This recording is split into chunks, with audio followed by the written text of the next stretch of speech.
Soy abogado y mi cliente asesinó a toda su familia. Estoy a punto de probar su inocencia.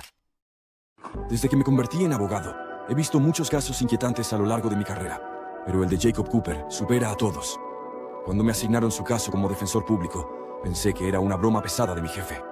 Toda la evidencia demostraba, sin lugar a dudas, que Jacob había cometido algo terrible contra su familia. Las grabaciones de seguridad de su red privada mostraban todo con un detalle perturbador. Cómo atacó primero a su esposa y luego terminó con la vida de sus dos hijas usando una almohada. Fue atroz, y yo tenía que defenderlo. Lo que no sabía en ese momento era que ese vídeo no mostraba toda la historia. Aunque no había audio en la grabación, ver cómo su familia luchaba por sobrevivir fue lo más difícil que he tenido que presenciar en toda mi carrera. Después de revisar las notas forenses y hablar con el fiscal, finalmente me sentí preparado para conocer a mi cliente, o al menos tan preparado como podía estar. El hombre en la sala de espera proyectaba una imagen muy distinta a la que había visto en la pantalla. Temblaba, con los ojos moviéndose nerviosamente por toda la habitación. Estaba asustado. No me imaginaba que pudiera sentir emociones después de lo que había visto en los vídeos. Señor Cooper, soy su abogado, Leo Ross, dije. Él actuaba de forma muy extraña. Estaba algo espasmódico y demasiado cauteloso cuando respondió. Gracias a Dios. Empezaba a pensar que esto también era una trampa. No llevas un micrófono oculto, ¿verdad? No puedo ver que no estás a salvo. Bien, tal vez aún haya tiempo. Tranquilo, vamos por partes. ¿De qué estás hablando exactamente? Estoy hablando de mi vida, señor Ross. El Estado quiere encerrarme para siempre, pero si eso sucede, oh Dios, ¿qué les pasará a ellos? No tiene sentido lo que dices. ¿Qué pasará con quién? Con mi familia, Dios mío. Tengo que encontrarlos y protegerlos. Lo miré durante un buen rato antes de finalmente responderle. Señor Cooper, su familia está muerta. No. Esa es una mentira. Exactamente lo que quieren que creas. Te lo digo, soy inocente, señor Ross. Había una mirada peligrosa y descentrada en sus ojos cada vez que decía esto. No estoy seguro de por qué. Llámalo instinto, o tal vez los años de experiencia que mencioné antes. Pero cuando dijo esas 4 palabras, quise creerle. Saqué una grabadora de audio y me senté frente a él. Le pedí que me explicara en detalle lo que sucedió esa noche. Pensé que su paranoia podría hacerlo revelar algo. Estaba equivocado. En lugar de eso, Jacob empezó a contarme cómo notó que algo andaba mal cuando regresó del trabajo. No sé cómo describirlo, pero algo no encajaba. Marta estaba en la cocina, mis niñas estaban jugando videojuegos, y esta es la parte que nadie cree, lo sé, no eran mi familia. No dije ni una palabra, estaba demasiado enfocado en no interrumpir su relato. Actuaban como mi familia, pero yo sabía que no lo eran. Marta no se sorprendió de que llegara temprano a casa. Las niñas no querían ir al parque. Todas tenían expresiones vacías en sus rostros. Ni siquiera puedo describirlo. Mantente en el tema, señor Cooper. ¿Qué sucedió después? Estaba cada vez más inquieto. Temía que se cerrara. Fui a arropar a las niñas y les leí un cuento. Dijeron que me amaban al terminar, pero juro que me observaban cuando salí de la habitación. Luego fuiste a tu dormitorio. Fui a nuestra habitación y hablé con la mujer que estaba allí. Necesitaba saber dónde estaba mi verdadera familia. Ella me miró y se negó a decirme nada. Fue entonces cuando perdí el control. Ya viste lo que pasó. La empujé a la cama, exigiendo ver a mi verdadera esposa. No me crees, ¿verdad? Debo admitir que es una idea bastante fantástica, pero si quieres mi apoyo, si lo que dices es cierto, necesito alguna prueba. Mi cliente parecía desesperado por darme algún indicio que apoyara su versión. Entonces, una expresión de claridad cruzó su rostro. Sacó un anillo de su bolsillo y lo colocó en mi mano. El anillo de bodas de Marta. No le quedaba al impostor. Quiero decir, era demasiado pequeño. Proclamó esto mientras lo llevaban de regreso a su celda. Algo en su comportamiento me decía que, en su mente, creía haber hecho lo correcto. Si era así, entonces cambiaba todo en este caso. Así que llamé a un amigo mío que trabaja en la morgue del condado para tener la oportunidad de ver los cuerpos de cerca. Cuando llegué, los 3 estaban casi irreconocibles por la brutalidad de los ataques. Esto parecía cada vez más un acto premeditado y salvaje. El tipo era bastante meticuloso.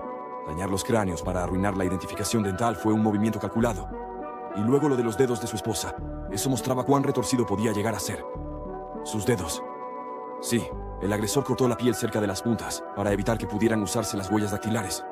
Si no fuera por el vídeo de seguridad, ni siquiera sabríamos a quién pertenecían esos cuerpos. Jugueteé con el anillo en mi dedo. ¿Puedo intentar algo? Claro, pero ten cuidado. Los servicios funerarios llegan por la mañana. Asentí y traté de deslizar el anillo en el dedo de la mujer. No le quedaba. Podría ser que, de alguna manera, Jacob estuviera diciendo la verdad. ¿Revisaste las huellas dactilares de las niñas? No veo el punto. Son demasiado jóvenes para figurar en la base de datos. Decidí revisar las huellas yo mismo, solo para encontrar cicatrices extrañas en los extremos de los dedos, como si nunca hubieran tenido huellas. ¿Alguien habría hecho esto para ocultar algo? Todo bien, Ross. Volví a guardar el anillo en mi bolsillo. De repente, la habitación se sintió más fría. Sí, Probablemente debería irme. Ya sabía que algo no estaba bien. Ahora realmente le creía. Algo de lo que decía era cierto, pero aún no había visto los archivos originales del caso, aparte del resumen que me dieron. Así que cuando volví a la oficina, fui directamente al archivo de evidencias para encontrar los expedientes. Encontré la sección con los archivos recientes. El suyo estaba cerca de la parte superior, pero después de 10 minutos de revisar, no encontré nada relevante. Empezaba a pensar que estaba perdiendo el tiempo. Estaba a punto de cerrar el cajón con frustración cuando una caja marcada para ser destruida en la parte superior del gabinete llamó mi atención. Extendí la mano y bajé con cuidado la caja polvorienta. El sello de para destruir me provocó un escalofrío, como si alguien hubiera querido borrar deliberadamente su contenido. Al abrirla, un olor rancio y metálico emergió, una mezcla entre papel envejecido y algo más difícil de describir. Dentro encontré documentos manchados, cintas de vídeo etiquetadas con fechas anteriores a la supuesta noche del crimen y varios sobres marrones sin identificar. Tomé uno al azar. Dentro había fotografías, no del crimen, sino de la familia Cooper semanas antes de los hechos. Lo perturbador era que la mujer y las niñas en esas imágenes no eran las mismas que yo había visto en los vídeos de vigilancia. ¡Hey! No te preocupes. No tienes que ir a ningún lado a buscar la continuación. Lo único que te pedimos a cambio es que toques 2 veces la pantalla y le piques al botón de seguir. Ahora sí, vamos con la parte 2. Me detuve en seco. Había algo en los ojos de las niñas de las fotos. Ternura, alegría, vida. No era la mirada vacía que describió Jacob, ni la que yo había visto en los cadáveres. ¿Quiénes eran entonces las que murieron? ¿Podía ser cierto que su familia había sido reemplazada? Empecé a revisar las cintas. Las primeras grabaciones mostraban a Jacob entrando y saliendo de su casa a diferentes horas. Nada relevante hasta que encontré una cinta sin fecha, simplemente marcada como Día 0. En ella Jacob llegaba del trabajo y su expresión se endurecía al cruzar la puerta. La cámara captaba desde la esquina del salón, un ángulo ciego en el sistema oficial. Marta aparecía con un delantal y las niñas jugaban con bloques de colores, pero había algo desconcertante en sus movimientos, como si fueran marionetas ejecutando acciones aprendidas. Todo se sentía ensayado, cada gesto, cada palabra, repetitivo, artificial. Volví a mirar el anillo que Jacob me había dado. En esa grabación, Marta giraba la mano al pasarle un plato a una de las niñas y no llevaba anillo. Rebobiné y revisé varias veces. En ningún momento tenía uno en su dedo. Tragué saliva, algo no encajaba. Me apresuré a guardar las cintas en mi maletín y salí del edificio con el corazón palpitando, como si hubiera presenciado un crimen nuevo. Esa noche no pude dormir. Me senté en mi sala, repasando cada palabra que Jacob había dicho, cada reacción, cada mirada paranoica. Si de verdad había dicho la verdad, entonces alguien más tenía que estar detrás de esto.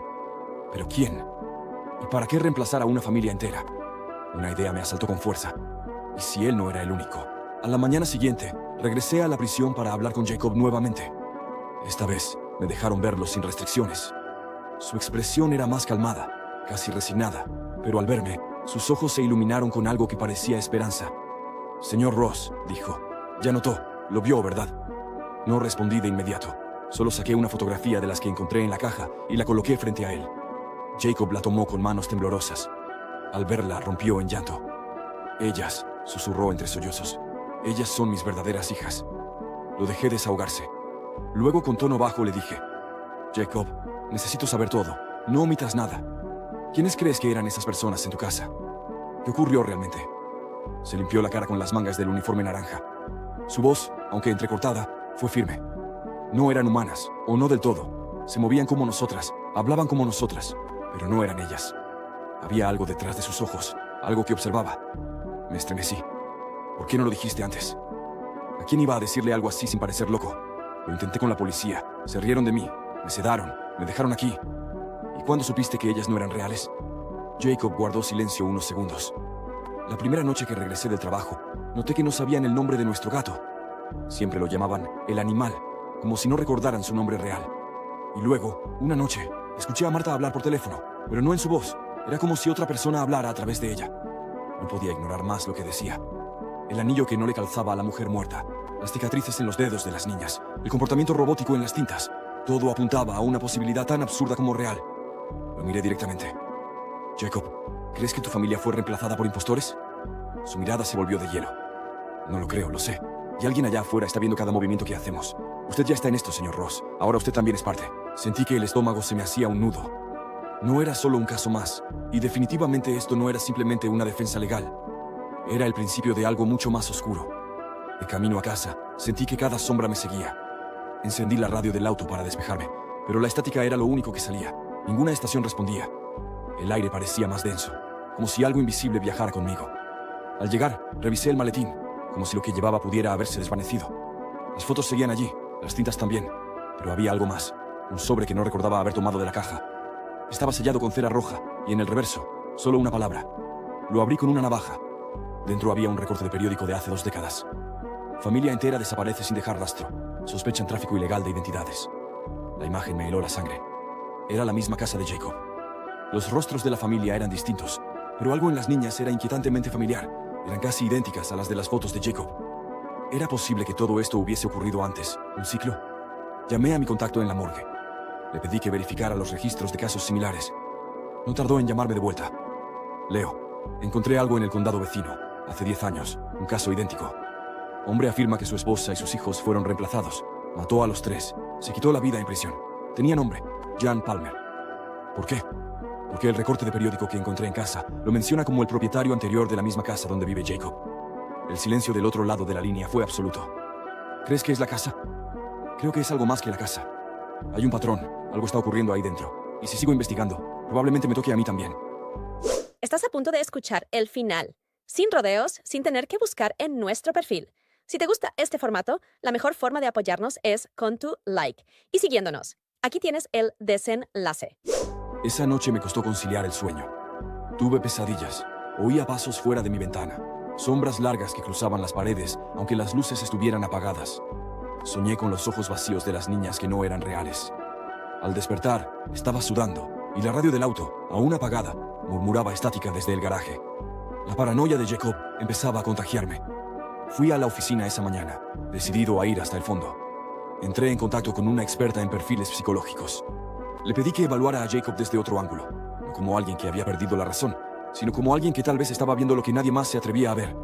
Le mostré los vídeos, las cintas, las fotografías. Ella me pidió tiempo.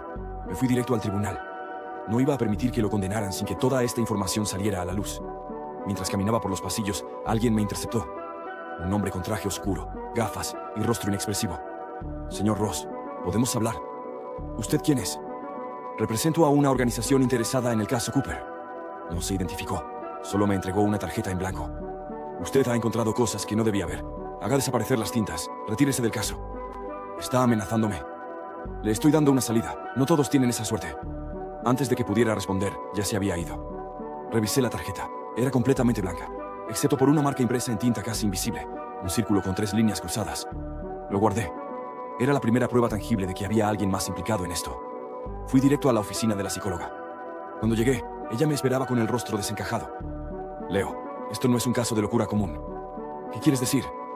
Los vídeos, las niñas, sus movimientos. Analicé sus gestos cuadro por cuadro.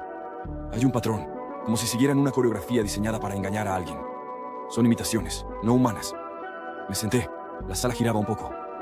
Entonces, ¿crees que Jacob tenía razón? Creo que es más profundo que eso. Si estas criaturas existen, no solo están copiando familias, están estudiándonos. Midió mis reacciones. Yo no tenía palabras. Ella continuó. Hay grabaciones que no deberían existir. En una de las cintas que me diste, en un reflejo del vidrio, aparece alguien más en la casa. Alguien que no estaba visible en la escena, como si se grabara desde otra realidad. La grabación mostraba la cocina aparentemente vacía, pero en la tetera de acero, el reflejo mostraba una figura alta, delgada, de rostro largo y ojos imposibles de describir. No se movía, solo observaba. ¿Viste esto tú sola? No, llamé a un colega. Él también lo vio. Y luego, esta mañana, desapareció. No vino a trabajar, no responde. Me entregó la cinta como si fuera un objeto maldito. Qué mala si tienes sentido común. Pero si no puedes, al menos prepárate. Esto ya no es solo un caso, y tú ya no eres solo un abogado. Me llevé la cinta, incapaz de dejarla. Mi nombre está en los documentos, mi voz en las grabaciones. No hay forma de salir limpio. Fui a casa y cerré todo. Puse la cinta en el reproductor una vez más. El reflejo seguía allí, pero esta vez, esa figura ya no estaba en el reflejo de la tetera. Estaba en el fondo de la cocina, dando un paso hacia adelante. Salté de mi asiento. El control remoto cayó al suelo y la cinta se detuvo en seco, como si supiera que había visto demasiado. El televisor se apagó solo. Me quedé parado frente a la pantalla en negro, esperando que algo más se moviera desde el otro lado. El silencio era más denso que nunca. Tomé la cinta y la metí en una caja de metal. La encerré con llave y la puse en el lugar más seguro que tenía, aunque ya intuía que no había un lugar verdaderamente seguro. Dormí con la luz encendida esa noche. La casa crujía más de lo habitual. En algún momento, juraría haber oído pasos en el pasillo, pero cuando salí con un bate de béisbol en la mano, no había nadie. o al menos nadie visible. Al día siguiente fui a ver a Jacob en la prisión. Pedí una reunión de emergencia. Tenía que saber si él también había visto a esa figura. Cuando entré en la sala de visitas, noté algo distinto en él. No temblaba, no miraba a su alrededor como antes. Estaba sereno. Lo vio, ¿verdad? Swing preguntó antes de que yo dijera una sola palabra. ¿Viste a la figura? Asentí. Entonces ahora entiende por qué tenía que hacerlo. ¿Por qué no podía dejar que se quedaran? ¿Qué son? Component placement, le pregunté con la garganta seca. No lo sé, pero no sienten, no respiran, no envejecen. Solo copian, nos reemplazan, se instalan en nuestras vidas hasta que dejamos de existir. Su mirada se endureció. Yo no fui su primer objetivo. Lo han hecho antes, y lo seguirán haciendo si no los detenemos. Me incliné hacia él. Entonces ayúdame, dame pruebas, algo que pueda usar para que otros lo vean. Jacob sonrió, pero fue una sonrisa triste. Nadie más verá lo que usted vio. Ellos eligen a quién mostrarle su rostro real. Usted fue elegido. Me puse de pie, frustrado. Entonces, ¿qué demonios quieres que haga?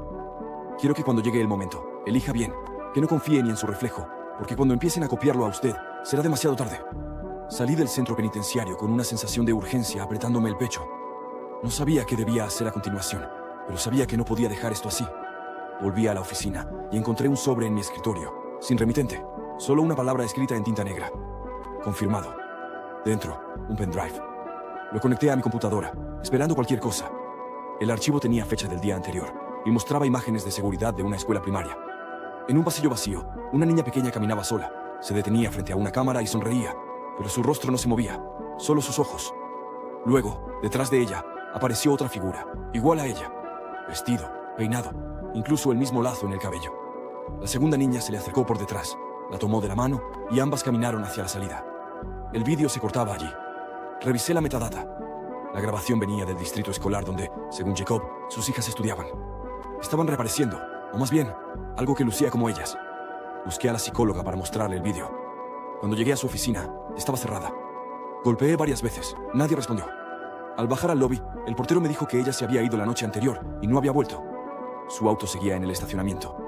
La policía no hizo mucho caso, solo una mujer desaparecida más. Decidí revisar la grabación de las cámaras del edificio. Conseguí acceso, y ahí estaba ella, bajando por las escaleras, nerviosa, mirando hacia atrás, y detrás, una figura idéntica a ella, siguiéndola paso a paso. Se veía más joven, más firme, pero el mismo rostro, mismo abrigo, mismo bolso. Vi cómo ambas salían por la puerta principal. ¿Cuál era la verdadera? Me llevé la grabación, consciente de que si no me daban la razón, al menos tendría material para mi propia seguridad. Esa noche, alguien tocó a mi puerta. Eran las 2 de la madrugada. Miré por la mirilla y sentí que el estómago se me vaciaba. Era yo, o al menos, alguien con mi rostro, mi misma chaqueta, mi misma expresión. El otro yo me miró directamente a los ojos a través de la mirilla y sonrió. No golpeó más, solo esperó. No abrí, no me moví. Me senté contra la puerta toda la noche, escuchando su respiración. Sí, respiraba, pero no era natural. Era como un eco, como si supiera que debía hacerlo para parecer real. Cuando amaneció, ya no estaba, pero en el felpudo había un sobre. Tú decidiste verte, decía la nota. Adentro, una copia de mi llave de casa. Me quedé paralizado. La llave en mi mano pesaba como si llevara siglos de secretos encerrados. La observé bajo la luz, cada diente perfectamente replicado. Era mi llave, o mejor dicho, era idéntica. Pero yo nunca la perdí, nunca la presté. Nadie debió haber podido replicarla. Sentí el impulso de correr, de largarme lejos. Pero, ¿a dónde se puede huir cuando lo que te persigue ya tiene tu rostro, tu casa, tu vida? Esa noche no dormí. Coloqué muebles detrás de cada puerta, sellé las ventanas y mantuve el teléfono en la mano con el número de emergencias listo para marcar. Pero nadie vendría si les contaba que estaba siendo acechado por mí mismo. A la mañana siguiente, fui a la prisión. Necesitaba respuestas. Jacob me miró con una calma inquietante, como si supiera que algo ya había comenzado. ¿Ya lo conoció?, me preguntó. Asentí. Entonces sabe lo que se viene. No querrán solo su vida, señor Ross. Quieren su historia, su lugar en el mundo. Y una vez que lo tengan, no quedará nada. ¿Cómo se detiene algo así? ¿Cómo se enfrenta a algo que puede imitar cada parte de ti? Jacob se encogió de hombros. No sé si se pueda. Lo único que aprendí es que mientras alguien sepa la verdad, mientras alguien vea, ellos no pueden quedarse para siempre. Su mentira se deshace si es revelada. Salí de allí más confundido que antes, pero una idea germinaba. Si la luz los exponía, si los ojos humanos eran su límite, entonces debía obligarlos a mostrarse. Volví a mi casa, pero antes pasé por la ferretería. Compré cámaras, reflectores, sensores de movimiento. Convertí mi casa en una trampa de luz. Esa noche esperé. No tardaron en volver. Lo escuché, el suave giro de la cerradura. Alguien con mi misma voz murmuró algo al entrar. Vi su silueta avanzar por el pasillo, confundido por los cambios, y en cuanto pisó el sensor, los reflectores explotaron en luz. Lo vi completamente. No era exactamente yo. Había una rigidez antinatural en su forma de caminar, un leve parpadeo de los ojos que parecía mecánico. Y entonces, algo más aterrador. Su rostro se deformó brevemente, como si la imagen que proyectaba hubiese fallado, como una máscara digital rota. Le hablé. ¿Qué eres? ¿Qué quieres de mí? Sonrió, la misma sonrisa que había ensayado 1000 veces frente al espejo. Ser tú, pero mejor, más eficiente, más obediente, más deseado. No lo permitiré. Ya lo hiciste. Cerraste los ojos, dudaste. Ahora existo. Saltó hacia mí con una velocidad inhumana. Rodé hacia un lado, tomé la lámpara de escritorio y la rompí sobre su cabeza. No sangró, solo emitió un sonido agudo, como un grito dentro de mi cráneo. Salí corriendo por la puerta trasera y me escondí en la oscuridad de la calle. Cuando volví al amanecer, no quedaba nada. Ni cámaras, ni sensores, ni rastros. Solo una nota en la almohada de mi cama. Gracias por dejarme entrar. Sabía que no podía volver ni a mi casa ni a mi vida. Me estaban reemplazando, poco a poco. Lo que Jacob temía ya estaba pasando. Fui al juzgado al día siguiente y pedí la recusación del caso. Dije que estaba mentalmente incapacitado. Me tomaron la palabra. Antes de salir, dejé el anillo en el escritorio del juez con una nota. No todo lo que ves es real. Nadie me ha contactado desde entonces. Jacob fue transferido a un hospital psiquiátrico, donde dice que duerme con los ojos abiertos. Yo viajo de ciudad en ciudad, cambiando de nombre, de aspecto, de rutina. Nunca me quedo más de una semana. Nunca entro a una casa sin comprobar cada espejo, cada sombra, porque aún siento que me buscan, que me siguen, que hay otro yo allá afuera, perfeccionándose, esperando el momento para tomar mi lugar. Y lo peor de todo es que si alguna vez lo logra, nadie lo sabrá, porque él se verá exactamente como yo. Pero no soy yo.